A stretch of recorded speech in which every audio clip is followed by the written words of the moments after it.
அப்போது 100க்கும் மேற்பட்ட பணைய கைதிகளை ஹமாஸ் அமைப்பினர் விடுவித்தனர். ஆனால் மீதமுள்ள பணைய கைதிகளை விடுவிக்காமல் ஹமாஸ் அமைப்பு காலம் தாழ்த்தி வருகிறது. இந்த சூழலில்தான் அமெரிக்க ஜனாதிபதியாக தேர்ந்தெடுக்கப்பட்டுள்ள டொனால்ட் ட்ரம்ப் ஹமாஸ் அமைப்பினருக்கு பகிரங்கமாக எச்சரிக்கை விடுத்துள்ளார்.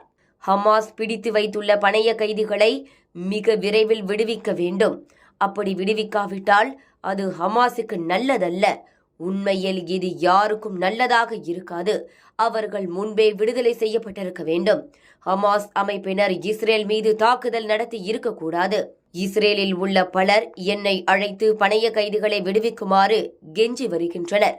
அமெரிக்காவை சேர்ந்த பலரையும் ஹமாஸ் பிடித்து வைத்துள்ளார்கள். நான் பதவியேற்று 2 வாரங்களில் பணைய கைதிகளை விடுவிக்க ஒப்பந்தம் செய்யாவிட்டால் மத்திய கிழக்கு நாசமாகிவிடும் என பகிரங்க எச்சரிக்கை விடுத்துள்ளார் டொனால்ட் ட்ரம்ப். டொனால்ட் ட்ரம்பின் இந்த எச்சரிக்கைக்கு இதுவரை ஹமாஸ் அமைப்பு எந்த பதிலும் கொடுக்காமல் அமைதி காத்து வருகிறது. டொனால்ட் ட்ரம்பின் பகிரங்க எச்சரிக்கையால் உலக போர் மூண்டுவிடுமோ என உலக தலைவர்கள் கவலை தெரிவித்துள்ளனர்.